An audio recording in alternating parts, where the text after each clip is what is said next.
All right, so this is chapter 53 of Pride and Prejudice, and if you have a book, I'm starting on page 369.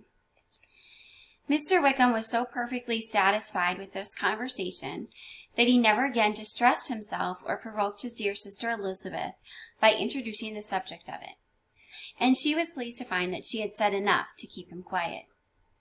The day of his and Lydia's departure soon came, and Mrs. Bennet was forced to submit to a separation, which, as her husband by no means entered into her scheme of their all going to Newcastle, was likely to continue at least 12 months. So Lydia would be separated from her family for at least a year. "Oh, my dear Lydia," she cried, "when shall we meet again?" "Oh, Lord, I don't know. Not these 2 or 3 years, perhaps." "Write to me very often, my dear." "As often as I can. But you know, married women never have much time for writing. My sisters may write to me. They will have nothing else to do." Mr. Wickham's adieus were much more affectionate than his wife's. He smiled, looked handsome, and said many pretty things. "He is as fine a fellow," said Mr. Bennet, as soon as they were out of the house, "as I ever saw. He simpers and smirks and makes love to us all. I am prodigiously proud of him. I defy even Sir William Lucas himself to produce a more valuable son-in-law." So I think he's being a little sarcastic here. He is basically saying Wickham will tell us what we want to hear, and it will make us happy while he's in our presence. He does feel, though, that Wickham is a better choice than William Collins. The loss of her daughter made Mrs. Bennet very dull for several days. "I often think," said she, "there is nothing so bad as parting with one's friends. One seems so forlorn without them." "This is the consequence, you see, madam, of marrying a daughter," said Elizabeth. "It must make you better satisfied that your other 4 are single." "It is no such thing. Lydia does not leave me because she is married, but only because her husband's regiment happens to be so far off. If that had been nearer, she would not have gone so soon." But the spiritless condition which this event threw her into was shortly relieved, and her mind opened again to agitation of hope by an article of news which then began in circulation. The housekeeper at Netherfield had received orders to prepare for the arrival of her master, who was coming down in a day or 2 to shoot there for several weeks. Mrs. Bennet was quite in the fidgets. She looked at Jane and smiled, and shook her head by turns. "Well, well, and so Mr. Bingley is coming down, sister," for Mrs. Phillips had brought her the news. "Well, so much the better. Not that I care about it, though. He is nothing to us, you know, and I am sure I never want to see him again.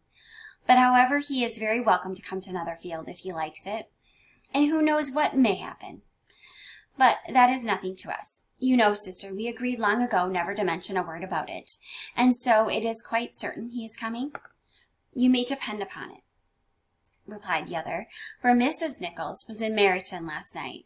I saw her passing by, and went out myself on purpose to know the truth of it, and she told me it was certain true. He comes down on Thursday at the latest, very likely on Wednesday. She was going to the butcher's, she told me, on purpose to order some meat on Wednesday, and she has got 3 couple of ducks just fitted to be killed." Miss Bennet, so Jane, had not been able to hear of his coming without changing color. It was many months since she had mentioned his name to Elizabeth, but now, as soon as they were alone together, she said, "I saw you look at me today, Lizzie, when my aunt told us of the present report, and I know I appeared distressed. But don't imagine it was from any silly cause. I was only confused for the moment, because I felt I should be looked at. I do assure you that the news does not affect me either with pleasure or pain. I am glad of one thing, that he comes alone, because we shall see the less of him. Not that I am afraid of myself, but I dread other people's remarks." Her mom's. Elizabeth did not know what to make of it. Had she not seen him in Derbyshire, she might have supposed him capable of coming there with no other view than what was acknowledged, but she still thought him partial to Jane, and she wavered as to the greater probability of his coming there with his friend's permission, or being bold enough to come without it.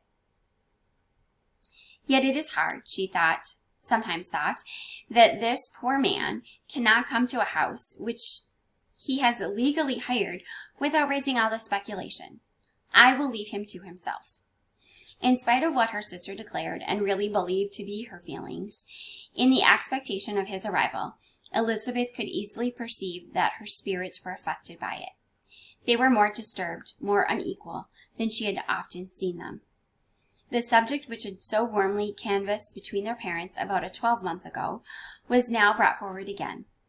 "As soon as ever Mr. Bingley comes, my dear," said Mrs. Bennet, "you will wait on him, of course." No. You forced me into visiting him last year, and promised if I went to see him, he should marry one of my daughters. But it ended in nothing, and I will not be sent on a fool's errand again." His wife represented to him how absolutely necessary such an attention would be from all the neighboring gentlemen on his return to Netherfield. "'Tis an etiquette I despise," said he.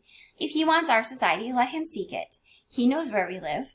I will not spend my hours in running after my neighbors every time they go away and come back again." "Well, all I know is that it will be abominably rude if you do not wait on him. But, however, that shan't prevent my asking him to dine here. I am determined. We must have Mrs. Long and the Gouldings soon. That will make 13 with ourselves, so there will just be room at the table for him." Consoled by this resolution, she was better able to bear her husband's incivility, though it was very mortifying to know that her neighbors might well see Mr. Bingley, in consequence of it, before they did.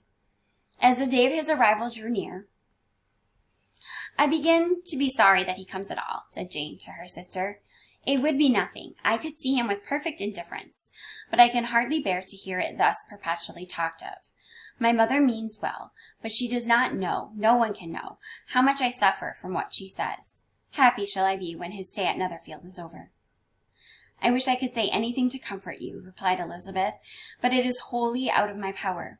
You must feel it, and the usual satisfaction of preaching patience to a sufferer is denied me, because you have always so much." Mr. Bingley arrived. Mrs. Bennet, through the assistance of servants, contrived to have the earliest tidings of it, that the period of anxiety and fretfulness on her side might be as long as it could. She counted the days that must intervene before their invitation could be sent, hopeless of seeing him before. But on the 3rd morning after his arrival in Hertfordshire, she saw him from her dressing-room window enter the paddock and ride towards the house. Her daughters were eagerly called to partake of her joy. Jane resolutely kept her place at the table, but Elizabeth, to satisfy her mother, went to the window. She looked. She saw Mr. Darcy with him, and sat down again by her sister. "There is a gentleman with him, mamma," said Kitty. "Who can it be?" "Some acquaintance or other, my dear, I suppose. I am sure I do not know." "La," replied Kitty, "it looks just like that man that used to be with him before. Mr. What's-his-name, that tall, proud man." "Good gracious, Mr. Darcy?" "And so it does, I vow. Well, any friends of Mr. Bingley's will always be welcome here, to be sure, but else I must say that I hate the very sight of him." Jane looked at Elizabeth with surprise and concern. She knew but little of their meeting in Derbyshire, and therefore felt the awkwardness which must attend her sister in seeing him almost for the first time after receiving his explanatory letter. Both sisters were uncomfortable enough.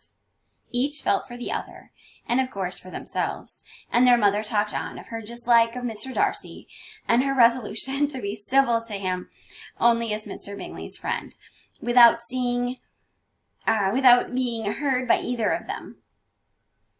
But Elizabeth had sources of uneasiness which could not be suspected by Jane, to whom she had never yet had the courage to show Mrs. Gardiner's letter, or to relate her own change of sentiment towards him. To Jane, he could only be a man whose proposals she, Elizabeth, had refused, and whose merit she had undervalued. But to her own more extensive information, he was the person to whom the whole family were indebted for the first of benefits, and whom she regarded herself with an interest, if not quite so tender, at least as reasonable and just as what Jane felt for Bingley. Her astonishment at his coming to Netherfield, to Longbourn, and voluntarily seeking her again, was almost equal to what she had known of the first witnessing his altered behaviour in Derbyshire. The color which had been driven from her face returned for half a minute with an additional glow, and a smile of delight added luster to her eyes, as she thought for that space of time that his affection and wishes must still be unshaken, but she would not be secure. "Let me first see how he behaves," said she. "It will then be enough for expectation." She sat intently at work, striving to be composed, and without daring to lift her eyes, till anxious curiosity carried them to the face of her sister as the servant was approaching the door. Jane looked a little paler than usual, but more sedate than Elizabeth had expected. On the gentleman's appearing, her color increased, yet she received them with tolerable ease, and with a propriety of behavior equally free from any symptom of resentment or any unnecessary compliance. Elizabeth said as little to either as civility would allow, and sat down again to her work with an eagerness which it did not often command. She had ventured only one glance at Darcy. He looked serious as usual, and she thought more as he had been used to look in Hertfordshire than as she had seen him at Pemberley. But perhaps he could not be in her mother's presence be what he was before her aunt and uncle. It was painful, but not an improbable conjecture. Bingley she had likewise seen for an instant, and in that short period saw him looking both pleased and embarrassed. He was received by Mrs. Bennet with a degree of civility which made her two daughters ashamed, especially when contrasted with the cold and ceremonious politeness of her curtsy and address to his friend. So she's definitely more warm and polite to Mr. Bingley than she is to Mr. Darcy. Elizabeth, particularly, who knew that her mother owed to the latter the preservation of her favorite daughter from irremediable infamy, was hurt and so distressed to a most painful degree by a distinction so ill applied. Darcy, after inquiring of her how Mr. and Mrs. Gardiner did, a question which she could not answer without confusion, said scarcely anything. He was not seated by her. Perhaps this was the reason of his silence, but it had not been so in Derbyshire. There he had talked to her friends when he could not herself. But now several minutes elapsed without bringing the sound of his voice, and when occasionally, unable to resist the impulse of curiosity, she raised her eyes to his face, she as often found him looking at Jane as herself, and frequently on no object but the ground. More thoughtfulness and less anxiety to please than when they last met were plainly expressed. She was disappointed and angry with herself for being so. "Could I expect it to be otherwise?" said she. "Yet why did he come?" I'm going to pause here and make a second video to finish off this chapter.